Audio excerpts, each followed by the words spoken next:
All right, good afternoon. I hope everybody is well. I have 12:30, so we'll hop in and get going. I'm Brian Johnson, Superintendent Hamilton, excuse me, excuse me, Hamilton County Schools, and we have Jenny Picard from our comms team here that's put some information in the chat box. And Jenny, if you just want to share and go over just kind of the process and procedure of this town hall. Yes, so welcome everyone. The way that this is going to work is Dr. Johnson is going to go through a presentation, and then after the presentation, he's going to take questions. And to submit your questions, you're going to write them in the chat box and send them to me, and I will field them to Dr. Johnson. All right, so I'm going to try to share my screen here.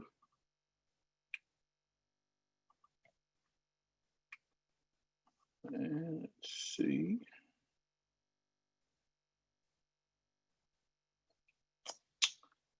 All right. So 3 words that we've elevated regularly as we've had this conversation, and even last night on the PBS special, is that we want to have grace and give grace as we deal with this challenging time. We understand that choice is really important to parents. I've heard that pretty frequently. And then there's a lot of fluidity in regards to the conversation. And, as the numbers move and things constantly change, we know this is a very fluid situation. In fact, over the last, couple and a half weeks or so, we've gone from about 950 cases to, over 1,800 or right at 1,800 as we were yesterday. We also know there may be medical questions and such that the public has and that parents have as they try to make decisions. We started last night actually with one of our medical doctors available to kind of speak to some of the details of COVID-19 and understanding and perspective from our local community context, but we'll continue that going forward in the future. When we closed on March 13th, there was never any anticipation that we'd be closed the rest of the school year last year. Definitely no anticipation we'd be where we are right now. And we are absolutely adjusting to this new normal and the situation that we're in as we look to, focus on our mission of serving our students and our parents and obviously the families within this community. Your feedback is important to us, and your questions and concerns are key and critical as we continue to try to make the best decisions possible. We will always defer to expertise within and outside of our organization as we deal with what has become a global pandemic. And then lastly, there is absolutely no playbook. And so, we are trying to determine how to reopen schools as other school systems are determining how to reopen schools and learning as we go. I think to contextualize the numbers a little bit, you can see, again, this is not just a local issue.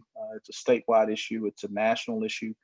It's a worldwide issue, even if we had another graphic here to, depict what's happening globally in regards to this pandemic. And it's important that we bring context to that as we do our work. And so understanding the complexity in regards to it being a worldwide pandemic, we felt it really important because of the challenge at the task at hand. We're trying to reopen schools, that we bring experts around the table. And so Keith Fogelman, who's been our chief town officer, but also at work in the private sector, as well as Lieutenant Colonel Bill Brooks, who's our director of Army Instruction, and obviously being Lieutenant Colonel has dealt with complex situations. And then Jim Bronson, who has also been an educator, is an attorney, has expertise in a multitude of ways in dealing with our integrated supports and student success programs and plans. They brought great leadership to this task force that was comprised of teachers and leaders, parents, other community stakeholders, and obviously medical professionals. And so these 4 pillars really held true to guiding the work that they did when they began back in May. And so we've been at this for a little bit of time, and I think that has allowed us to try to put together a framework that we hope helps to guide our work. But they started way back in May. In the midst of COVID-19, everything seems like way back, but a couple of months ago, and obviously went through a process of trying to get as much input as possible. The reopening plan has 6 areas. You can see the reopening plan in its entirety, which also is our state continuous learning plan online. But these are the key areas that were pulled out, and obviously many sub areas up under each of these key areas. But make no mistake that this pandemic impacts every area of our organization, and how we proceed forward is key. I've kind of alluded to this. This plan is a framework. It is a part of our requirement to have a continuous learning plan for our state. It is not an how-to document or set in stone. I'll go back to the fluidity word that was used early on. This is a very fluid situation in which we continue to learn and take in more information as the day goes. And so I talked a little bit about feedback. We had phenomenal participation and engagement. Our first survey actually had over 25,000 respondents. The second survey had over 20,000 respondents, and you can see there that most of those respondents were parents. We appreciate and desire that continued engagement as we go forward. And you can see from the first survey that I mentioned to the second survey, there was some uncertainty in regards to what parents wanted to do. There is still uncertainty. As we know, the date is upon us, July 22nd. To make a decision. What we did gather, though, from the first and second survey, that there was a significant portion of our community that either did not know or knew that they did not want to return to school. And so it requires some action for us or from us as we continue to put together the plan. And so we wanted to, obviously clearly articulate through the phases, just some phasing and gating criteria here. And so hopefully you've seen this, and I won't belabor the point, but we moved from phase 4 to phase 1. Phase 4 being that we're completely open. Phase 1 being that we are completely closed because of significant spread. Phase 3 being that, obviously there's some type of isolated spread with minimal chance to move beyond that. And then phase 2 being that we're in a hybrid approach. And then our effort here with the gating criteria, working with medical professionals and the health department, was to make our thinking visible. If you remember over the last several years, one of the realities is that, we've had to deal with the flu. And as we've dealt with the flu, there's this prevailing question throughout the community in regards to what is the trigger, so to speak, that will be the determining factor for when, our students would be out of school. And so, this effort was to really try to make our thinking visible and work with health departments who appreciate their work and helping us get to some active case counts to help the public understand kind of this is what we're thinking. But also, please know, I point you to that middle box within there, that all of these areas are also things that we take into consideration. Student absences, teacher absences, ICU cases, hospitalizations, the number of positive cases are all things that we also consider in addition to the active cases that are there. And so we want to be mindful, very thoughtful in regards to how we approach this. But again, our effort was to make our thinking visible there. And you can see where our number count was. Obviously this is of concern for and to us. We believe strongly it's a community conversation in regards to getting our schools open, and everybody has responsibility as our cases continue to rise. It does make that reopening of school that much more difficult. And so definitely concerns there. And we have started sending out as of a few days ago, Jenny and Tim Hensley and our comms team and other members of our team did a great job putting together this data communication to make sure that the public is aware of just where we are and how we're matriculating in a what if scenario. And I'll come back and ask this question, speak to this later. We don't foresee ourselves making daily phase shifts, but we think it's important between now and the opening of school that we're very transparent in regards to how we're moving through the phases in hopes that, those arrows that are going up will begin to come down. Health and safety we know is important, and we shared this yesterday and have begun to share this more frequently throughout our community. But we know that if there's an asymptomatic carrier with an uninfected person, that the chance of spread is significant.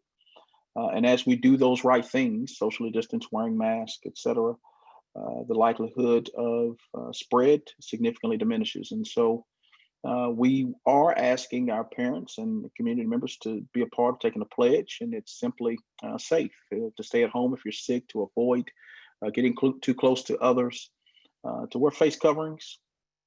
We know that's obviously a mandate at this point, and then that everyone wash and sanitize their hands and surfaces. A lot of conversation about masks in phase 2 and 3. We are asking all of our students to wear masks. K2, it's not mandated, but we encourage it. Know that the goal with this is simply to keep our schools open. Again, I'd point you back, if you can remember a few slides ago when I pointed to that middle that middle piece and that gating criteria where we had the active cases there. Also know that we're monitoring teacher absences and student absences. And so if we have an uptick in either of those things, that causes us not to be in school. And so our whole goal with this is to be in school. And that's our ultimate focus. Obviously, our county mayor, Jim Coppinger, made the right decision in regards to mandating masks for our community. And we think that's critically important. So we'll talk about academics a little bit. I've kind of talked about the 4 phases. We also have the option of virtual school, which has existed for some time, and we're seeing growth in that as numbers begin to come in and parents begin to make decisions. But we thought it was also critically important to offer another option to parents that did not want to opt into virtual school, because virtual school is opting into a school that's virtual, where I want to keep my connection. If I'm a parent that want to keep my connection with my home school, and I really love the school, but I'm uncertain about what the pandemic has presented. HCS at home was the option that was birthed really out of this last conversation, or the last few months. And so, and really looking at that graphically, a student cohort A, and really talking about phase 2 and HCS at home just a little bit. Phase 2 is probably the most complex of the phases. If I went back, it's the hybrid approach where you're put into a group, an A or B group. And in looking at that, a student in Group A would be in school on Monday and Tuesday, and then they'd be virtual Wednesday through Friday. And then obviously the opposite would be happening with the student in Cohort B. And then HCS at home, I'm plugged into the school. I'm a part of the school. I have an assigned teacher to me that's a part of the school. And so I have that connection. There is some live streamed lessons. There also are some taped lessons that are available. There are some expectations around engaging in direct instruction that's available, but it keeps me in the safety of my home. We thought that was really important with HCS at home. And again, the impetus for this was the data. And so as we solicited feedback, and you can see here when we, from looking at Survey 1.0, where we got really intentional feedback, and somewhere around 55% of parents either said they were uncertain or did not want to send their child to school. It did trigger a response for us to say, okay, how do we make sure that our students continue to learn? And so when we asked the question about interest in HCS at home, there was very strong interest. You can see some of the difference, a little bit of the difference between HCS at home and Hamilton County Virtual School. Again, both great options, but if you are making the decision for virtual school, know that you are plugging into a school that's different than your home school. Obviously, HCS at home does offer some things from the standpoint of what it offers in regards to my continued connection to the school. And then one of the also exciting improvements I think we're going to be positioned to make, or will be positioned to make as a result of what we learned, lessons learned from the past spring, is we really heard from parents, and we heard from teachers, and we heard from even school leaders about the challenge of maintaining all of the different usernames and passwords that we know so many parents have. And so we have and are investing in a single sign-on service that is one username, one password for everything, where you'll have access, your student will have access. And it opens up in an app-like format, and they can log directly into it. And so, again, that's just something we should be providing. We're excited to be providing. So just a few general things as we open it up for questions. This is a fluid situation, and the data will drive how we open ultimately. We are looking at advanced cleaning for high-touch areas. One of the things I don't think I pointed out within the slide that had Group A and Group B students, as well as the HCS at home, and the visual graphic is that, Group A, Monday and Tuesday is there, Wednesday, Thursday, Friday are virtual. Group B, Monday, Tuesday, Wednesday are virtual, Thursday and Friday are in person. On that Wednesday, when that building is clear from students, we will use that for enhanced cleaning. And so in addition to that, throughout the course of the regular day, there will be some enhanced cleaning for high touch areas and disinfecting and misting, et cetera. And so from an operational standpoint, this will be a complex year for us, but one that we'll do our best to be prepared to operate. We're working right now on the processes and procedures for notification of positive cases and symptomatic students, and absolutely following CDC guidance. And then just a couple of points of clarity here with HCS at home. You can opt into HCS at home or virtual later after the semester started. But once you are in one of them, we ask that you do not back the other way. And that's just because of staffing and what we're trying to navigate in regards to supporting those programs because of the significantly increased demand. And then we'll prioritize all students, whether you're in HES at home, whether you're in virtual, whether you're in the on-campus options. We absolutely will prioritize all students. Every classroom and on campus will have a PPE kit, and so mask, sanitizer, disinfectant, things of that nature. Each teacher will have a kit that's provided for them. We'll continue to replenish those as the year goes on. And then at the school level, there'll be a COVID-19 supply kit, which will involve the same types of things, as well as signage and such that we will continue to support and provide for the schools. We'll provide masks for any student that does not have a mask. And we absolutely know that could be a challenge. And then August 12th, 13th, and 14th, we're looking at orientation days, with the 12th being probably an A day, the 13th being a B day, and the 14th being a virtual day. And then also we are working through final details of kindergarten entry. Normally our kindergarten entry is a little bit different than our other students, just because there are some norms and processes that we know that are important there. July 22nd, just a reminder for the single sign-on. And just lastly, here's some next steps. We've already made the frequently asked questions available. We've started reporting on the active cases, the safe pledge. It's already gone out, and we'll continue to communicate that and share that. And then the detailed procedures for positive and symptomatic cases, as I believe was shared, we will communicate that publicly. And then again, we're working through final decisions for reopening. Know this, that we know that August 5th is pressing us right there to the limit, but we're going to be communicating daily through August 5th. And so the public will have strong indication, and we anticipate, even as we close out the month of July, being able to really lean in and say, this is where we anticipate opening schools, although there may not be a quote unquote final decision. This is where we anticipate opening schools. The next week to 10, 14 days are going to be key for our community because cases have been on a steady increase, and we've got to see them flatten and decrease to be where we want to be, which is in school safely. And so I will open it up at this time, Jenny, to any questions.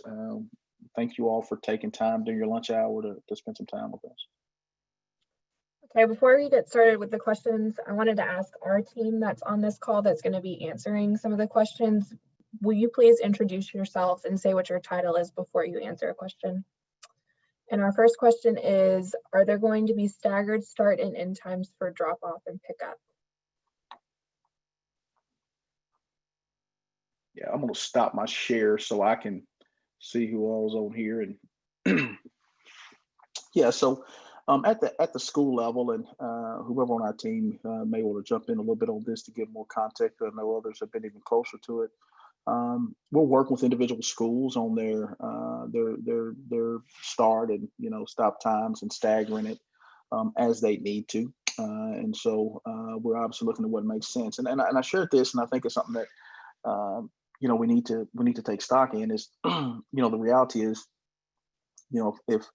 if the survey numbers hold true, and there are 1 in 3 students that aren't on campus because of the choice of parents who we fully support, it will create more space within the building per se. And some of those areas that are usually very congested will become a lot less congested than they normally are. And so it could make the day-to-day operation a lot more fluid. I don't know, anybody, Colonel Brooks or anybody may want to add to that, or any community superintendent that's been dealing directly with schools may want to speak to what schools are working through as they develop the start ending plans. I can jump in on that, Dr. Johnson.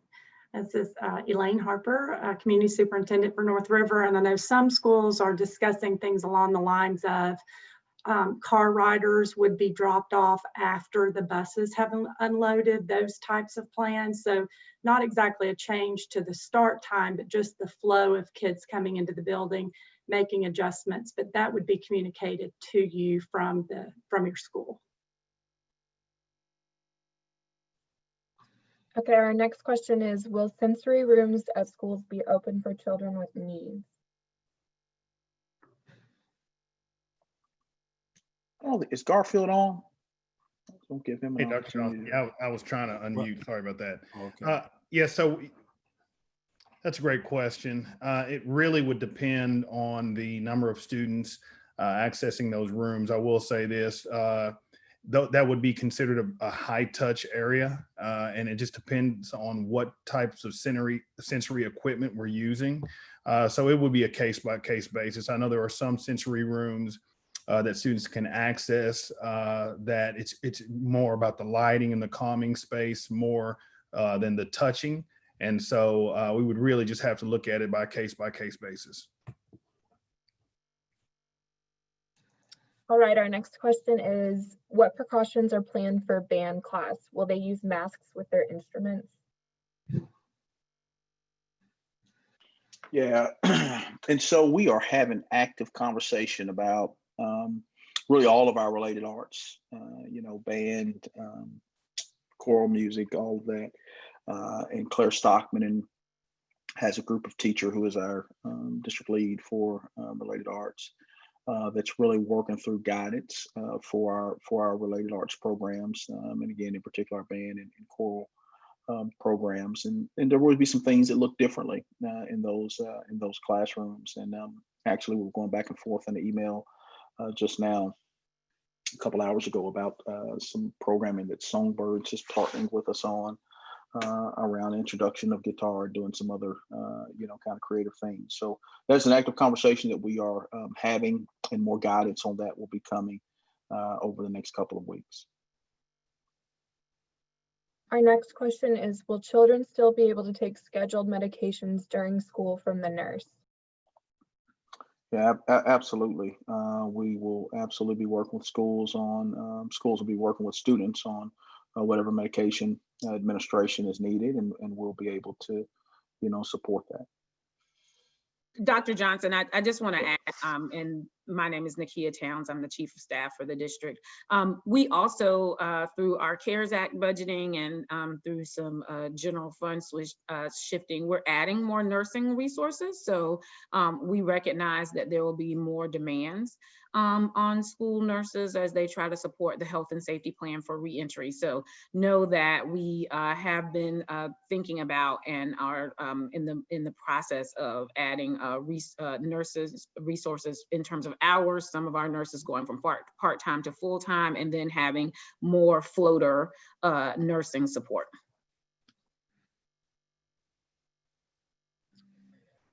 As the numbers change from day to day, how are you going to be moving in and out of each phase? Will the change happen the next day or the next week? Yeah, so this is a feedback that we're asking for parents on. We've been asking these town halls and asking our asking some folks internally as well. So our thoughts are kind of every 2-week cadence. We understand the real challenge here, even though, and I want to be clear about something I said earlier, we've begun to update you every day on where we are. Don't take that as, that's going to be the cadence of our changes. We're just trying to get everybody acclimated to the gating criteria and what's transpiring. We do realize that pivoting on a dime creates a significant challenge for parents in planning and care for children, et cetera. And so you can kind of expect an every couple week cadence in regards to where we anticipate being. But we would love just feedback.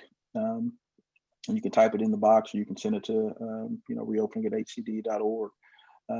But around what kind of cadence makes the most sense for you in regards to how we may have to maneuver with changes. And just like now, we've been talking about phase 2 now for about a week.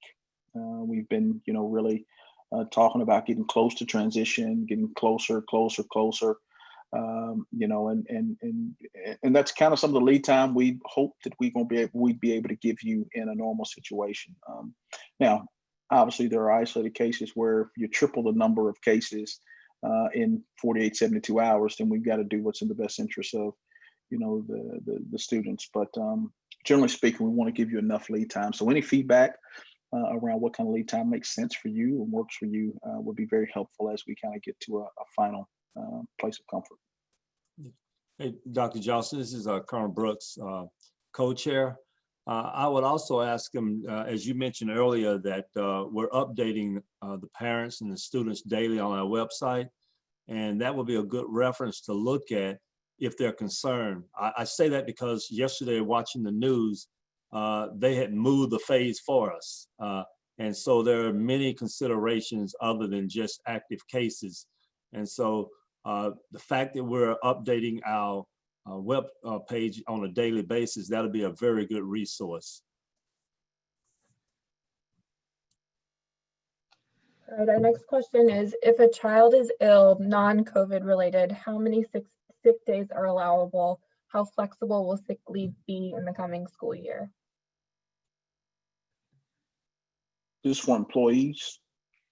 No, this is for students. Oh, this is for students. I don't know if Marsha's on. I'll introduce everybody on our team. I don't know that she's here, but I am familiar with the attendance policy, and I saw Dr. Robertson also. If so, okay. So to that question about students, we are updating our attendance guidance that we plan to release, as Dr. Johnson was saying, kind of when we get to that July 31st timeframe. We will be allowing more flexibility per that HCS pledge. We do want to make sure that folks have the flexibility to keep students at home if they are experiencing any symptoms or not feeling well, out of an abundance of caution in this context. So firstly, we've said that we can offer students a remote learning opportunity. So because we've got, technology resources, and we're going to be introducing all those tools that Dr. Johnson highlighted, that if parents proactively communicate with us, the state is allowing us to count a remote learning day as a in-person, just like an in-person day. That would be counted as present. So our first option for parents, that if you have a student who you're keeping at home out of an abundance of caution, but they feel well enough to participate, we want them to participate through the remote learning options and the digital platform. So that will be counted as an attendance day. If you have students who aren't feeling well enough to participate, then we know that typically our policy has said that parents get kind of 3 personal illness days that can be parent excused. And we've communicated after that parent excuse day, we would want a medical excuse. But we are advising our administrators to have a little bit more of latitude and flexibility with families. We do know that for some of you all, your healthcare providers, frankly, are saying, please don't come into the office unless you really think, there's something urgent, right? They're trying to keep as few, their offices from being packed with sick people, again, trying to limit the spread potentially of COVID-19. So we're asking parents in that guidance to say, if you would reach out proactively to your school and say that we're not going to go to the doctor, but my student is beyond the 3 days of personal illness, you can have the administrator or a designee in the building have an excused absence for illness. So we're allowing more latitude around that. Because we do want parents first and foremost to be able to feel that they can adhere to our guidance around please stay home if you're sick, and if you can participate, that's great. We'll count it as a remote learning day. And if it is an illness and you're beyond those 3 days of parent excuse, your schools will have a process for you to communicate with the designated person and potentially get an admin approved personal illness day without that medical note that we were initially asking for, given the circumstances that we're in. Our next question is, in phase 2, how is there enhanced cleaning if teachers are required to be there on Wednesdays? Yeah, so my name is Justin Robertson. I'm the Chief Operations Officer for Hamilton County Schools. So it's a really good question. One that we've been considering throughout the time is, what do we do with enhanced cleaning to make sure that we're safely returning to school, with the idea of what Dr. Johnson said, if we want to continue to be in school. And so we just released a request for proposals to provide enhanced cleaning services. And we had 10 vendors that responded to that request. We're in the process now of making a recommendation to the superintendent of which vendor we should go with. In that RFP, we're asking the vendor to basically disinfect all high touch areas at least 3 times a day when schools are when students are in school and teachers are in school. So that would include doorknobs, water fountains, restroom facilities, student desks, teacher desks. And so we're going to have some conversations with school leaders and coordinate with the vendor to make sure that can happen. So give you an example of an elementary, in an elementary setting. For us to get into the classroom and really disinfect, the kids have to be out. And so we'll have to set up a schedule where, you know, if kids are going to recess, the vendor knows that during this time frame, you know, the 3rd grade hall is going to be open and we need to get into those classrooms to disinfect. When 3rd grade makes their way to the lunchroom to pick up meals, or if they're taking a learning break outside, we're just going to have to coordinate throughout the day to make sure that happens. On, you know, again, Wednesdays when teachers are in session, similar things would take place. And when we say disinfecting, it could look a number of ways. It could be the electrostatic, which basically requires us to be out of an area for 10 minutes for the chemical to settle. It could be, you know, manually spraying and wiping down a surface. So there are multiple ways to disinfect throughout this, but we'll definitely coordinate with school leaders to make sure not only when kids are there, but on Wednesdays when it's just teachers, that we've got a schedule in place to make sure that areas are clear so that the vendor can come in and disinfect.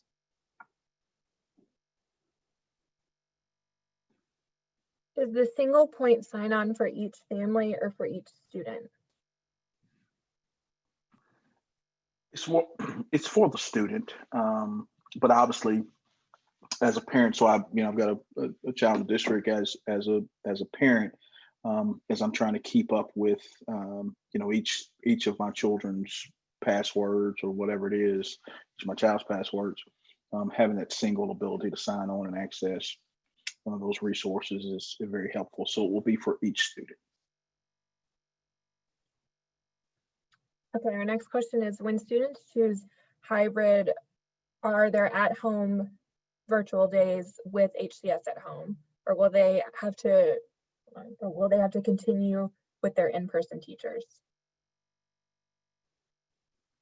I'm not sure I'm 100% clear on that question. I think it makes some phases. So, we've got 4 phases with 3 options. And so you've got, and I know we got a lot going on, so I want to make sure we're clear. You've got 3 options of choosing either an on-campus, and on-campus includes the 4 phases. We could be in either of the 4 phases, which I'll talk about in just a minute, with on-campus. And so that's one option.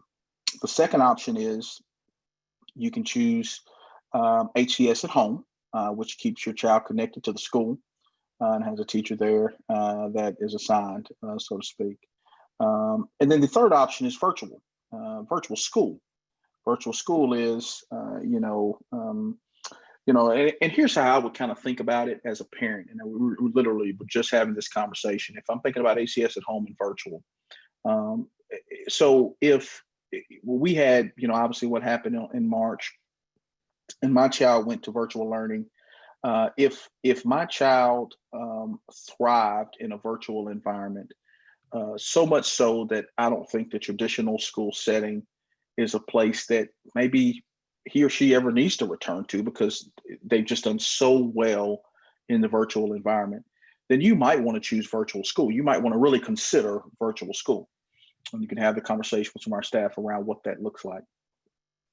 If I'm really concerned about the pandemic, which we all are, but the implications of the pandemic and uncertain about my child's return because of the pandemic, but know that once we get through the pandemic, I want my child to return to school. And if I can figure out the scheduling and such, then HCS at home is probably the consideration that you want to make. So the determining factor, I think, as I'm thinking through it, if I were thinking through it as a parent, is do I absolutely think virtual is the way I want my child to go, going forward because of something that I've seen and observed from them, versus do we want to continue to do virtual because of the pandemic? Now, if you choose one of the on-campus options, or you choose the on-campus option, there are 4 phases within that on-campus option. And so phase 4 is that we're completely open. There are, no mitigation. There's minimal mitigation required. There are no issues that we see because cases have dropped below, I believe the cut number is like 360 or 70. And we've really suppressed the cases in our community, and we're in a good place. Phase 2, phase 2 is that we're in a hybrid approach. And so in that hybrid approach, students will be split into Group A or Group B. Group A will come to school on Monday and Tuesday. They'd be online Wednesday, Thursday, Friday. Group B would have the opposite schedule. They'd be online Monday through Wednesday. They'd be on campus Thursday and Friday. Now, the impetus for that is that there is significant spread in regards to, and I think the threshold number is right at about 1,800 active cases, which we are actively approaching right now. And so, that's kind of how it plays out. Obviously, phase 1 is that we're completely online because we've got significant spread. And then phase 3 is we've got, a limited amount of spread, may have to close an isolated campus or 2. And so there are 3 options, one of them being on campus, one of them being virtual school, one of them being HCS at home, which keeps me connected to my child's homeschool. And within that on campus, there are 4 phases. All right, our next question is, how do you know if your child is A or B schedule in phase 2?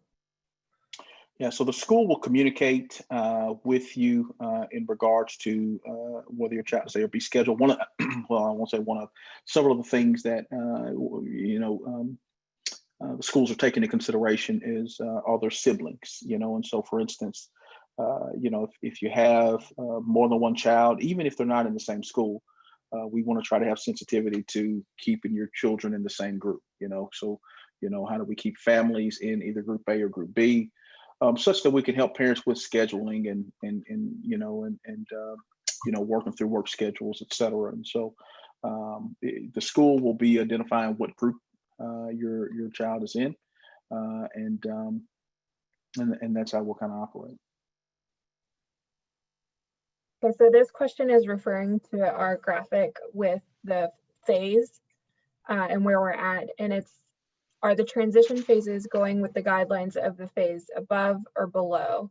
So like right now we're between phase 2 and 3. So if we were in school today, what guidelines would we be following? Would it be phase 2 or would it be phase 3? Yeah, so that's a great question. I'll let Keith kind of speak a little bit to the thought process behind the transitionary phases. Know this, that so let's say we're using the cadence every 2 weeks. We're having to make a decision, or we're recommending to make a decision.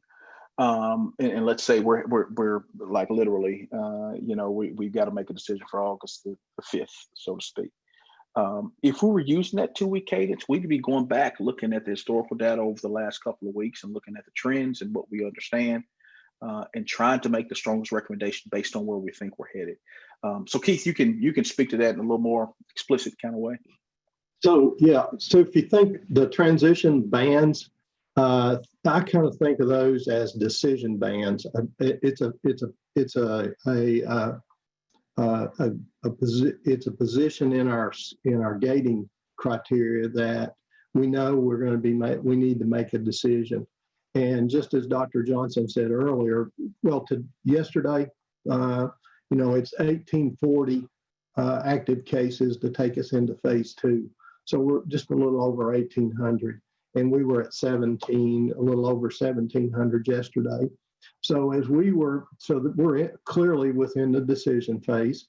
And so the things we'd be looking at would be what's going on with the number of cases, what's going on from a standpoint of hospitalizations, ICUs. Now, in addition to just looking at hard numbers, what we were wanting is some feedback from the health department, because as we look back, you can see, we did this for our principals this morning.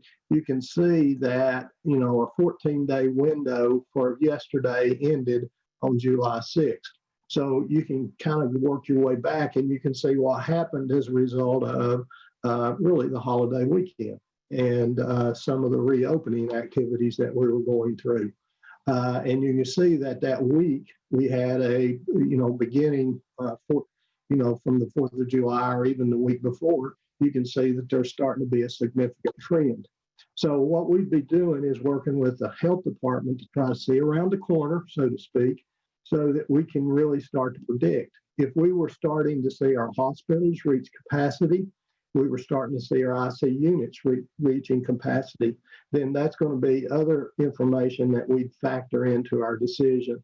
So it is a cadence. What it's telling us right now, as we look at it, we know that our hospitalizations are trending up, but we're still within capacity. We know our ICU is trending up, but we're still in capacity. And we'd just be in a position that we'd be making a decision. We're going to either stay in phase 3, or you can start thinking about we're going to be in phase 2 next week. And Keith, I would only add, it works both ways, right? So like if we had been in phase 2 and data started to trend towards improving, right? And we were moving, we were operating in phase 2, but then we got to this transition between phase 2 and 3, to Keith's point, then we'd be talking about, is the data positive enough and the trends long enough for us to be talking about moving back into the phase 3 configuration, if that makes sense. So it just depends on where you were as the data started to change. And to Keith's point, 2 weeks ago, we were solidly into phase 3. So we would have been operating under phase 3, and now we would be making that decision about upgrading to phase 2. And it could be potentially, we'll see this same kind of transition in the other direction as the data would start to improve if we were in the school year. Okay, our next question is, will the orientation days apply to families who have selected HCS at home? Yeah, so the thought there, and I want to go back and just reemphasize, again, we're going to give you lead time as families in moving through these phases. It's not going to be a knee jerk unless there's a quadruple spike in cases or decline, okay? So in regards to HCS at home, there will be some orientation components, but in particular on Friday, as we're using that day as an at-home virtual learning day, there will be things that will be asked of you or shared with you, and really throughout that time. So, the orientation for HCS at home students will kind of be ongoing through those first few days as everybody gets acclimated. We're also in the process now. Jill may want to speak to us a little bit here. Working through some toolkits and some supports for parents that they can access from a technology standpoint. And so in the next couple of weeks or even sooner, hope to release some more information around that. So we may be encouraging you to access those things. So we'll kind of be ongoing as we open school, and you won't be necessarily beholden to those 3 days. In particular, I know schools are looking at Fridays and ways to engage our HCS at home students on that Friday, the 14th. Could you talk about childcare during the phases? Childcare in general, for parents, just the parents in general. You're muted, Jenny. Oh, yes. This is specifically for parents. Yeah, Justin, you want to talk about childcare? Yes, sir. So we are working on some childcare options. First of all, when you think about what we traditionally do, we have 35 sites that have before and after care. Those will continue to run in phase 2 and phase 3. So if that's something that you rely on, that is an option. Second thing that we're doing, we're trying to stand up some sites across the county that would be open on the 2 days that your kid isn't in session. And we need to be clear about this. We're going to open up these seats to our faculty and staff first. And then if there are open seats beyond that, we'll open it up to the community. We also have a number of community partners that are looking at providing some options on days that we're not in session. Actually heard from one today, and Kate Skonberg, you may want to pitch in on some of the ones that you've talked with, but for example, the Youth and Family Development Center, the one that we heard from today was the Chattanooga FC that was looking at running some programming that could help support families. Kate, do you have any others off the top of your head that we're partnering with? Yeah, so the YMCA is a strong partner. Girls Inc., Boys and Girls Club, I think, are a couple I'd add to that list. Northside Neighborhood House as well. So there could be an option within Hamilton County of some limited seats, but again, trying to work with those partners to provide a lot more options for families, and we should be communicating that here in the next week or so.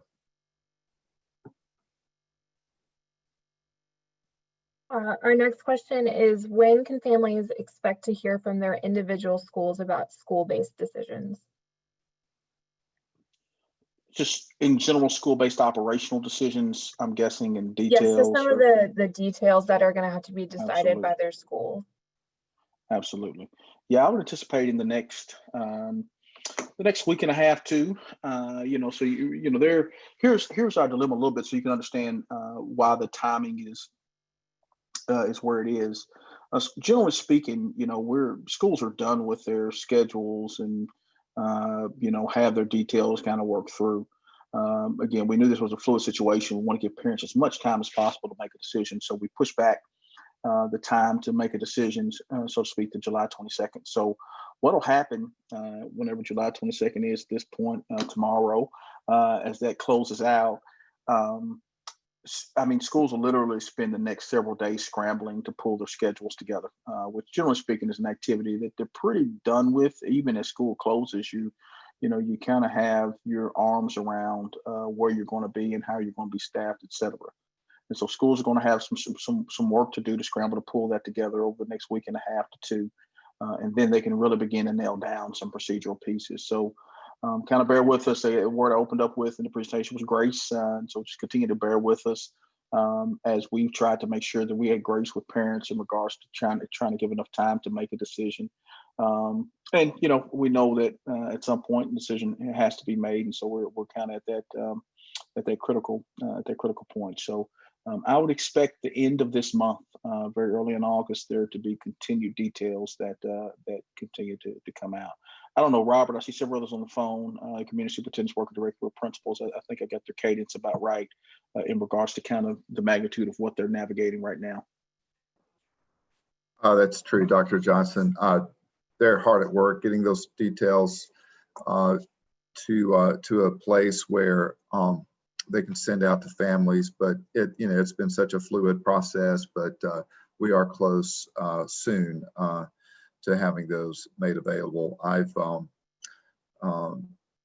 just saw recently where my son's school put out a supplies list, so those things are starting to come out now where we would have had them earlier. Our next question is, will HCS at home students be allowed to participate in band?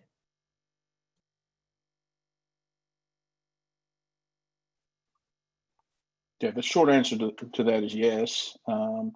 We absolutely will, work with you for that. Now, I know once you get into high school, it gets a little more complex, and there's a whole lot to, be figured out there. And so that's something to be figured out.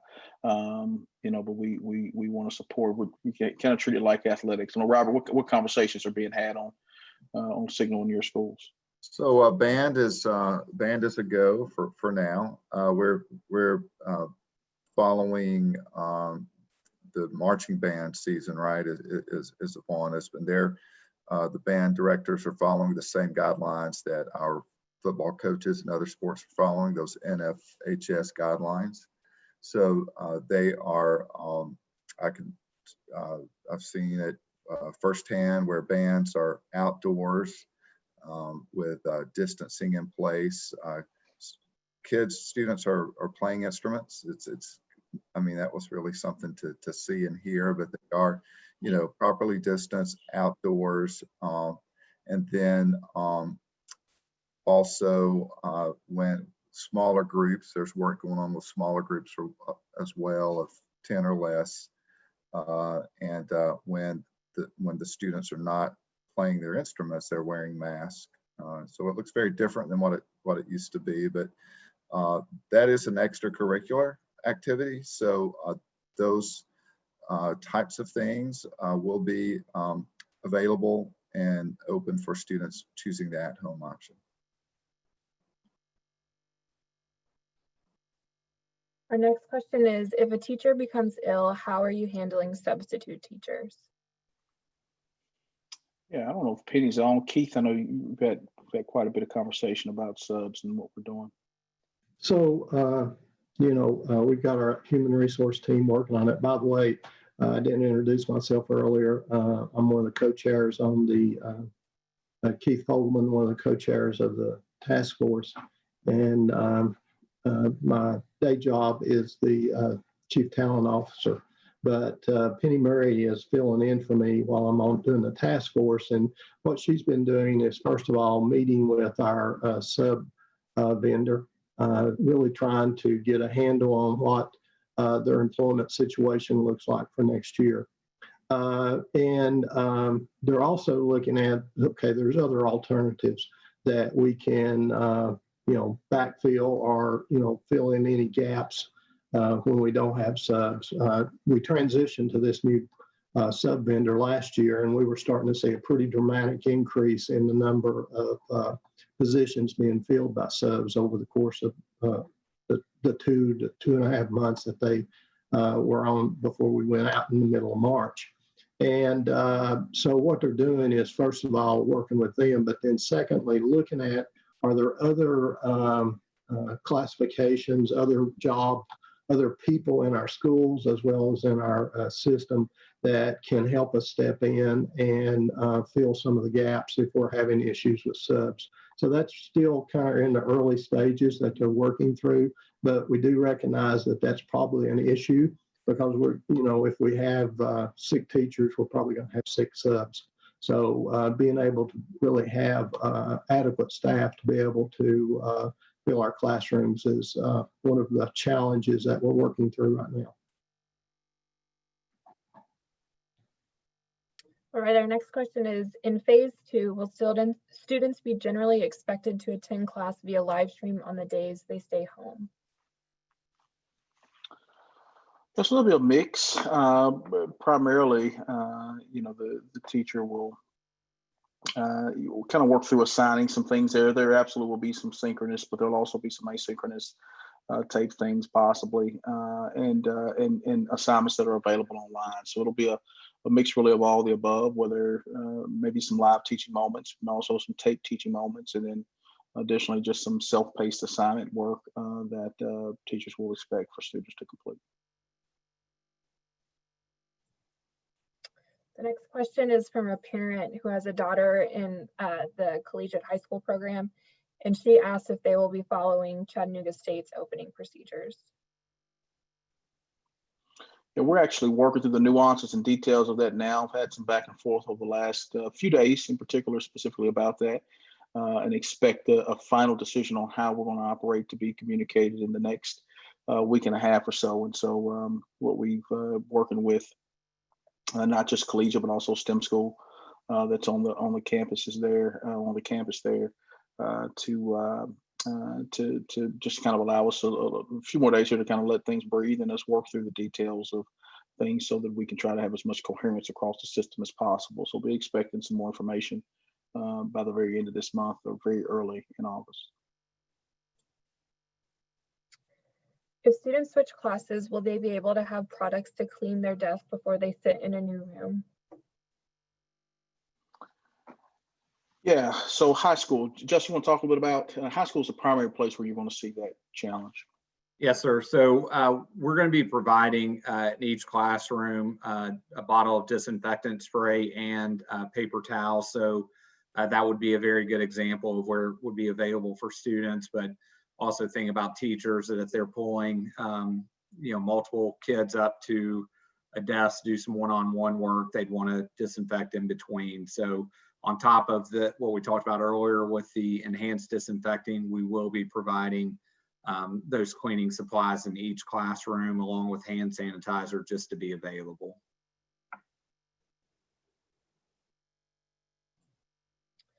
Will there be help for students with assignment questions while they are on the at-home days? This would be during phase 2.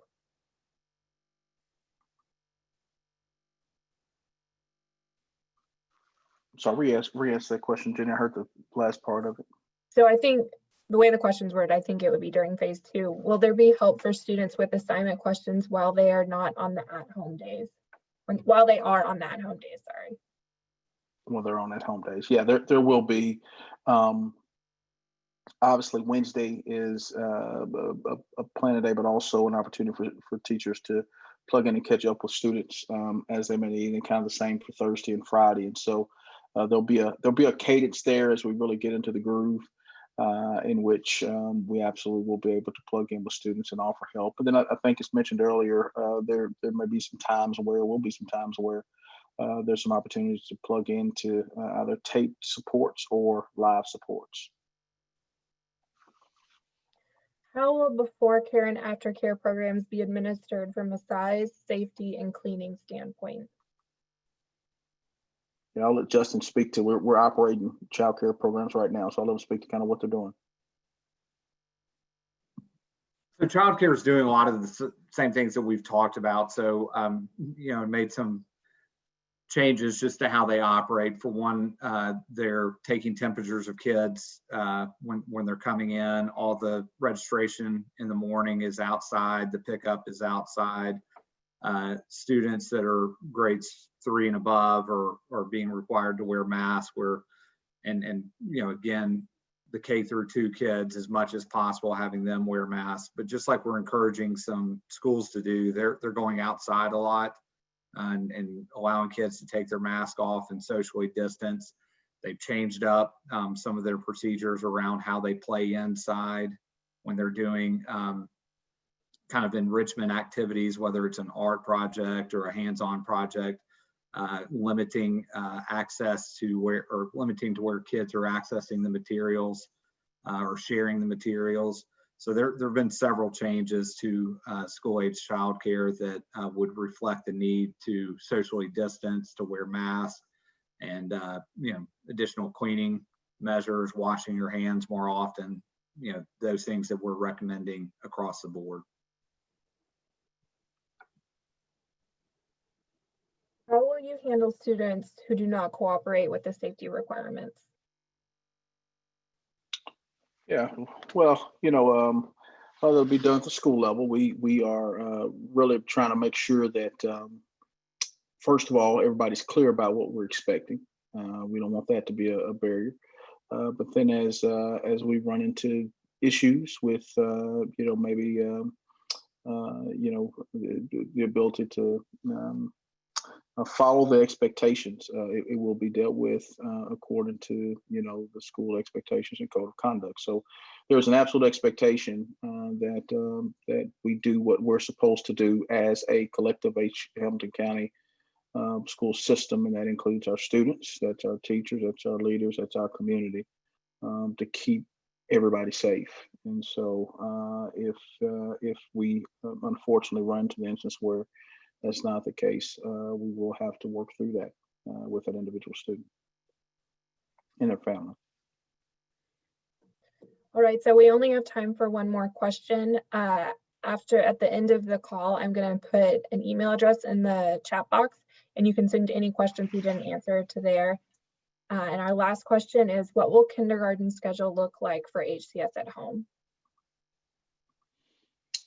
Yeah, kindergarten. Anybody want to talk about kindergarten? I don't mind talking about kindergarten. I've identified one of the things I will share in all transparency is as I was at the PBS special last evening, one of the calls I took, one of the long calls I took, which was a great call, the whole conversation was about kindergarten. And one of the things that really dawned on me is normally during this time of the year when everything is normal, our big talk and push are really two things: the back to school celebration that Kate and her team put on, and kindergarten. Most of the time we're hot and heavy into kindergarten, information. So there's been a gap in that, and so the schedule will look, pretty similar. Obviously, developmentally there are some considerations to be made, and so we've talked about screen time a little bit, and you can anticipate a 2 to 3 hour screen time. That's probably going to be pretty similar for kindergarten, but obviously developmentally there may be a different way in which they engage, and so the programming and the activities that they're engaged in obviously will look developmentally appropriate. you know, and that's kind of what to expect. There's recess time, there's opportunity to engage in arts as that schedule's built out, and really trying to block their time, you know, that's available. So that's, you know, that's, you can anticipate just from the standpoint of a schedule, you know, a good bit of similarities between what you'll see outside of the kindergarten realm. But what it looks like from the content and developmental standpoint will probably look, will not probably, will look significantly different. But we've got to, Dr. Johnson, again, I will just add that that kindergarten in particular only requires, the state requirement for an instructional day is 4 hours. So to the point about, you know, Dr. Johnson saying that there might only be 2 to 3 hours, the entire instructional day for kindergarten in a remote learning configuration, we would try to plan for 4 hours, knowing how it would be even more challenging to be at home with a 5-year-old and trying to keep them on task without the support of the classroom teacher being there in front of you. So we will have more information about that, but keep in mind, it is a shorter instructional day. Yeah. And I was, I think to that point, we've got some work to do specifically around kindergarten, because as we've really zeroed in on communicating about, you know, everybody else, there is a more focused, intentional way in which we need to be communicating about our entry students in kindergarten. So that's an action item for us that you can expect even more information on next week. Well, hey, we really appreciate you taking time during your lunch hours to engage with us. I even had a few almonds as we were talking, so it was absolutely a working lunch.